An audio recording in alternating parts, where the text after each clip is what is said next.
কবিতাৰ শিৰোনাম মৰমৰ।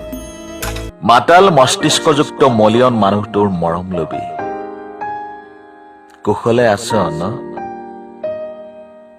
কুশলে ৰাখিছ ন? তোৰ কুহুম বুলিয়া দুচকুৰ কৃষ্ণচূড়া জোপাত ফুলিছেনে মৰমৰ ফুল? উতলিছেনে মোৰ বেত্ৰাঘাতৰ বেথা? নে প্ৰযুক্তিগত যুক্তিৰ লগত কৰিলি কিবা নতুন চুক্তি? মনত পৰিল আজি তোৰ স্বাৰ্থ ভৰা নিষ্পাপ যেন লগা এগালমান কথা।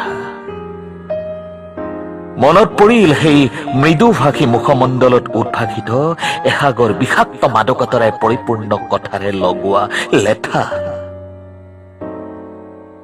ভাবিছনে কেতিয়াবা কি চুক্তিত কি যুক্তিত এই মানুহটোক অমানুহ কৰিব খুজিছিলি?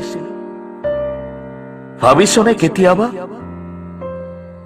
কিয় তোৰ সমস্ত আৱেগ সমস্ত বিবেক বন্ধকত ৰাখি কৰিলি সেই প্ৰতাৰণা প্ৰবঞ্চনা আৰু কত যে লাঞ্ছনা?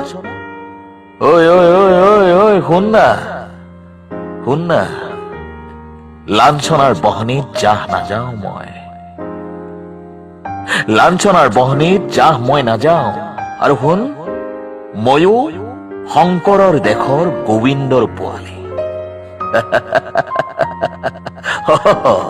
শংকৰৰ দেশৰ গোবিন্দৰ পোৱালি। মৰমৈ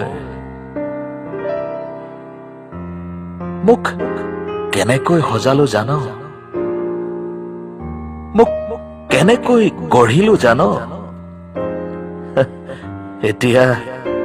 এতিয়া মই কেনে জান? সুখতো সুখ নাই, দুখতো দুখ নাই, ঐশ্বৰ্য বিভূতি সম্পত্তিৰে এগাল সুখতো জপিয়াবলৈ নাই, সৰগ খহি পৰা অজস্ৰ দুখতো কান্দি কাটি ব্যাকুল হবলৈ নাই।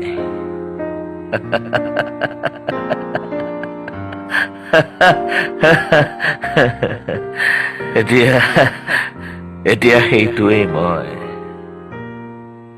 এতিয়া তেনেকুৱাই মই, বেলেগতকৈ বেলেগ। বেলেগতকৈ বেলেগতকৈ বেলেগতকৈ বেলেগ। মৰমৰ কুশলে থাক, কুশলে ৰাখ। ইতি তোৰ মই। আবৃত্তি যোগেশ কাশ্যপ, কবি মৃদুস্মন্ত বৰুৱা আৰু সম্পাদনা অনিমেষ ভূঞাৰ।